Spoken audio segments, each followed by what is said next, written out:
head coach Todd Bowles. Our producer is a fan of many things. He says he went to Temple, Todd, so he wants to shout out the Temple Owls. Nice. There. See you. And then, of course, Rand Carthon and Brian McFadden. And Rand, I'll let you start because you have a relationship with Todd. Yeah, we go way back. My pops and Todd worked together. A bunch of you who are the Jets and Dallas. And the Cowboys. Yes. So go way back. Coach, as you approach this combine, and we were just talking to Jason Light about the importance of the interviews. And with today's game obviously changing and evolving the way it has, like, how important is the combine to you as a coach, and what do you get out of it with these players? You get a feel for the players, what kind of personality they have, so you have an idea what kind of person you're bringing in the building. It's only 15 minutes, I get it, but you at least put a face and a body with what you see on tape, and that's more important to me than most of the workout things right there, because you watch the tape, and whether you broad jump 9 feet or 10 feet, and the tape shows otherwise, so the interviews are extremely important as far as their background, where they came from, what's their motivation, coming into the league, what you expect from them, so you kind of know what kind of player you're getting. Yeah, so another guy I want to bring up, like we just talked about to start the show, the history that you and I have through my dad. There's another guy that's no longer on your staff. He's finally chosen to retire, Tom Moore, who I feel like does not get his just due. He's one of the greatest offenses. You played against him. Everybody played against him. and his offenses. I just want to throw this out there for Tom. And correct everybody out there, if I'm wrong, please drop in the comments, let me know I'm wrong. But one of the only offensive coordinators to coordinate an offense that featured a 4,000-yard passer, 3,000-yard receivers, and a 1,500-yard rusher. He did it in Detroit, and he did it in Indianapolis. For your staff, who's been rated from the offensive coordinator position, the one mainstay that you've had that people didn't realize was Tom Moore. Talk about the importance of having a guy like Tom Moore and him no longer being there moving forward. Tom was huge for us because he kept the element in the game that none of us keep in the game, common sense.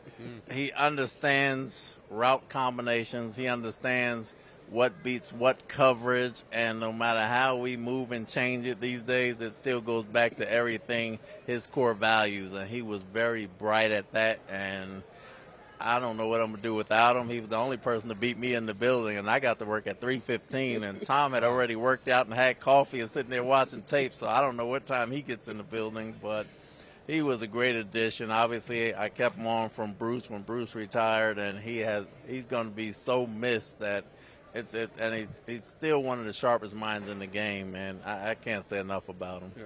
Coach, as you get ready for this upcoming draft, when you look at having the 15th overall pick in the first round, draft mindset for you guys as a staff, what is more important, best available or biggest need? And how do you distinguish which is the most important? Right now it's best available. You understand what your need is, but when your need and your best available are the same, obviously you go with the need if the position and they're equal in the draft. But if they're not equal, you don't go need until you get down the line. Right now you got to go best available.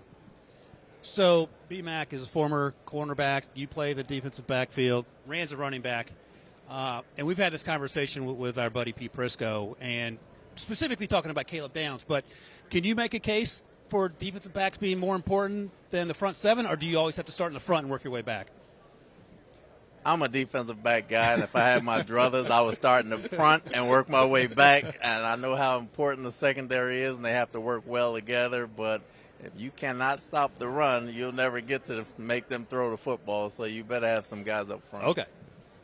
Coach, we talked about it with Jason Light, the amount of injuries that you've had to deal with. And I know how hard that is putting your 48-man roster together every week with the moving pieces, the elevations. Talk about how you've been able to manage that as a head coach, just in terms of knowing that at any given moment on a Sunday, you got movable pieces, 3 to 5 guys at any given time. How have you been able to massage your roster, so to speak, on game day with the amount of injuries you guys have dealt with? We do a good job in the spring of moving guys around, whether it's a guard that can play center or tackle, whether it's a corner that can moonlight as safety and nickel. And so we move guys around in the spring and the summer just in case, because you don't have the manpower once people start going down. So you want to see what else people can do. So when you get in the crunch, you say, okay, we can put this guy here and move that guy here without even thinking about it. So we try to do a very good job from a coaching standpoint and moving these guys around and see who can exactly do what. When you look at this upcoming offseason with free agency right around the next calendar date with the NFL, we heard about Mike Evans, his desire to continue to play in the National Football League. Do you foresee a potential opportunity for you guys reconnecting and Mike Evans being with the Buccaneers in 2026, or are you just going to allow to see how the chips fall as they may? We love to have Mike back. He knows how we feel about him. I mean, we think the world of him. He's been in Tampa his whole career, but when you play that long, you've earned the right to look around and see what's out there, and there's nothing we can do about that. When you earn the right for free agency, you earn the right. We hope and pray he comes back, but at the same time, if you're looking at the glass half empty and it all fell out, you grudgingly have to move on even though you don't want to, because Mike's a special talent, and I think the world of him as a person. So we definitely want him back, and hopefully it works out. The last thing I want to ask you about, and going back to Tom Moore, he had, from what I read, a special relationship with Bucky Irvin, which is interesting because Bucky's 23, 24, and obviously Tom's a little older. But first, so Rand was on the 2005 Colts. They played the 2005 Steelers, and they came to the RCA Dome in November. And what did Tom Moore say when Joey Porter was flapping his gums? Hey man, I don't want to put my guy Tom too far out there, but you know this. Peasy would come out with his shirt tucked up, baby oiled up, want to show all his muscles, and try to intimidate people. And then Ike would come in with his. So Tom, and I got to do my Tom Moore impersonation. Let me hear it. If your knock is out before this game, I'll pay your fine. How's that impersonation? That was outstanding. And the Colts took it to you in that game. They did. But you got him back later. That's Monday night, no question. They got him back later. First play of the game, play action. Play action. Take him up top. Yeah. But quickly before we get out of here, can you talk about that relationship that Tom had with Bucky in terms of how those two sort of grew together? You remember the cartoon movie Up with the old man? That's who they were, right? They had a great relationship, and they talked every morning at about 5 a.m., and Wow. Bucky came to see him. Before he even came to say hi to me, he was stopping with Coach Moore, and they had a relationship like no other, and it was very special, and Tom talked to him about life. He talked to Tom about some hip-hop, it was a good, and they understood each other. That's so, great. it was very special, and I think it helped both of them. That's fantastic. Todd Bowles, Buccaneers head coach, with us here. We're going to take a quick break. We'll be right back right after this.